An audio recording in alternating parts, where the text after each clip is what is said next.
Back in 2012, I uploaded my very first Star Trek Online video.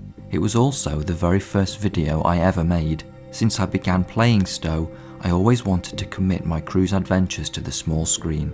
Now with Horizon Season 4, the videos have become what I was always aiming to achieve. Adventures that are fully scripted and voiced, just like a regular episode of the TV show. I wanted to take the opportunity after this first episode to explain the general production process of this new style of episode, so anyone who's interested in making their own videos can see what went into making mine, and hopefully consider making their very own Star Trek TV series or movie based around their own ship and crew. So for These Are the Voyagers, the first step was the story idea, which existed as nothing more than a vague concept for a number of months. The idea needed to be a simple one that was achievable within the restrictions of what was possible with the character animations of STO. It wasn't until I wanted to begin writing the dialogue that it got committed to a word processing document. This document was revisited many times as the dialogue got more refined with each read-through. So I began writing the dialogue, and when I thought I was done, I began removing it. This removal of dialogue was a really important process because it involved removing anything which didn't progress the story or reveal something about a character's personality. That way, the story was stripped to its bare bones to try and keep it concise. I think it's worth saying again, just to remind myself to keep doing it when I make future episodes. It's important to remove anything which does not A. progress the story, or B. reveal something about the character's personality. When I watch the episode again now, I see that I didn't remove as much as I should have, and that's a lesson learned for the next video. The next step was to break the story up into acts. I did this for one very crucial reason. I knew the video was going to take so long to make from beginning to end that I had to break it up so I didn't get overwhelmed by the enormity of the project and give up partway through. By breaking it up into a series of acts, I knew I'd be able to concentrate on producing that individual act as a standalone video and try to make it as good as I could before I moved on to the next. These separate acts would be individual videos which would later be combined into the final complete episode you see on YouTube. Each act was intended to be a separate scene in one location, and that sometimes meant I had to bear that in mind when I was writing the story. That tactic certainly worked, because when I started I got a real sense of achievement even after the first act was complete, and again with each subsequent act. So once the script was written and broken up into acts, I was ready to start work on the first one. The voice work was the first job in making each act. I used a combination of text-to-speech and my own voice to record the dialogue. Ivona, a cappella, and MorphVox Pro were used to bring the characters to life vocally. Text-to-speech has come a long way, but in some cases the dialogue had to be changed to allow a voice to sound more natural, and words had to sometimes be spelt in unusual ways to get the words to be spoken correctly. What would sometimes happen when recording the dialogue was that it would be spoken so poorly by one voice that I would have the line delivered by a completely different character just so I didn't have to scrap a necessary piece of the story. And sometimes a word would be spoken incorrectly by all the voices I was using. For example, the Romulan commander's name was supposed to be Varric, but none of the characters could pronounce it correctly no matter how I spelt it, so instead his name got changed to Vorik. Then the visuals were filmed.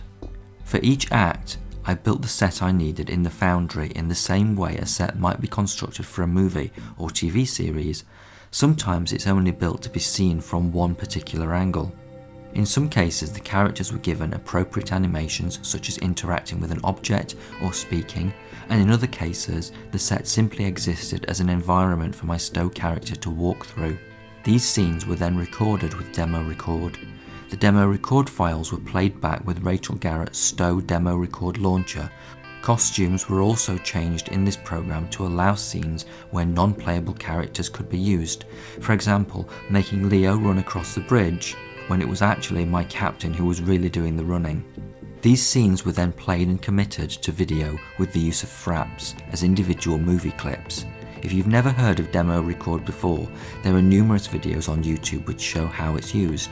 When I started making STO videos in 2012, I had no idea what I was doing, and I had never made a video before, let alone program camera movements in a 3D environment, and it's thanks to those early video tutorials on YouTube that I learned how to do it. Some of the shots required use of chroma key effects, which you might know by the alternative name of green screen. About 2 years ago, Cryptic added a green screen wall and floor to the Foundry. Using this wall behind a window or placing it behind a character produces a video with a bright green area, which in some video editors can be turned invisible. This allows the video directly under it on the timeline in the video editor to show through where the green was. This technique allowed me to produce footage of the runabout leaving the shuttle bay, show an active view screen on the bridge, or a runabout flying past a window. It also allowed me to use the grey version of the Galaxy Bridge, which doesn't exist in the Foundry. Almost every scene you see where the characters are on the Horizon Bridge was filmed against a green screen wall. I remember when the green wall asset got added to the Foundry, I knew it would allow me to be more creative with my Horizon videos. There are so many other scenes I can imagine and now create which are possible thanks to the addition of that simple green asset. It's not always necessary to use a green screen to create an outside view though. In the second video of Season 4, an interior set was built in the middle of a ground map and buildings placed around it to give an exterior vista to produce the effect I was looking for.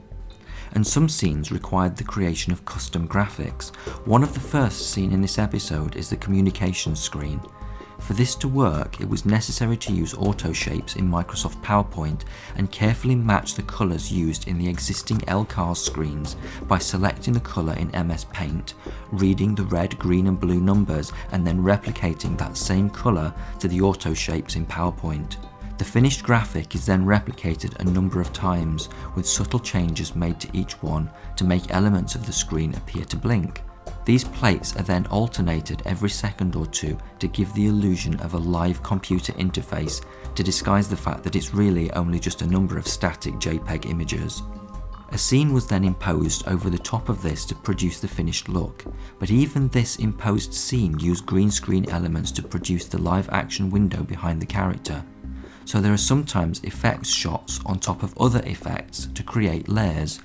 Dozens of custom graphics were also used in another shot where I wanted to create an active star system map which appeared to rotate in front of the characters. This was achieved by creating a static image with the auto shapes, then copying it, making slight adjustments to the position of the graphics on the copy, then copying it again and making further adjustments to the new copy. This was repeated over and over to create a large number of slides which, when placed side by side and played back very quickly, produced the appearance of motion. It's all about creativity, and the more tools you have and the more familiar you are with them, the more possibilities it opens up. There will doubtless be much simpler ways of producing the effects shots than what I've shown here, and ways to make them much better and produce them faster. I simply use what little software I already had and worked with what I already knew, but with better software and the knowledge to use it, even more possibilities would be opened up. When all the video footage was complete for the act I was working on, they were then assembled and edited in a video editor called Sony Vegas. The voice work I compiled earlier was then added and each video clip was trimmed to fit the dialogue. This was the moment where the individual act would start to take shape. Once the clips were trimmed to match the dialogue, an appropriate soundtrack was added. Thankfully, a large amount of Ron Jones' original Star Trek The Next Generation soundtrack is available for purchase from Amazon.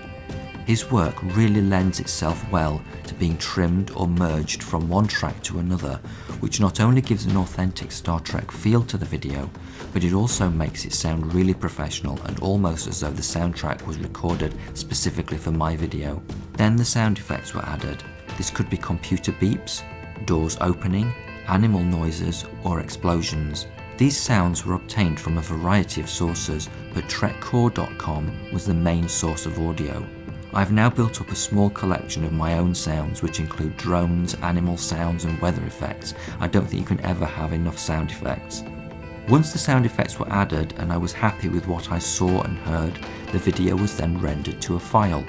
This file was added to the completed acts folder and work would then begin on the next act. Making a video like this was not a small task, and the temptation to give up was always lurking in the background.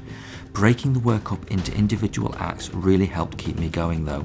For These Are the Voyagers, each act took me anywhere from 1 to 3 weeks to complete, and sometimes I would leave a few weeks before starting the next act, just to give myself a break. Once all the acts were complete, they were merged into one large video, and that's the completed video you see uploaded to YouTube. Make no mistake, These Are the Voyagers was the most time-consuming video I have ever made, and took around 6 or 7 months to complete from start to finish. It was no small task, but the final version is more or less exactly what I hoped it would be, and finally commits my crew to a video on a typical adventure that I can share with anyone who wants to watch it. If you were inspired by this video and want to take the time to learn how to do your own, I urge you to give it a try. Star Trek Online is a massively multiplayer online role-playing game which allows you to create a ship and crew of your own and play the in-game missions or hang out in the many social zones. But with a few mostly free programs, you could begin making your own stories with your crew and sharing them in the same way that I have. Remember what I said at the beginning, it all started with the idea. If you already have an idea, then technically you've already started. Thank you for taking the time to watch this video. I hope it's been informative and that you enjoyed These Are the Voyagers. I look forward to sharing episode 2 with you next month.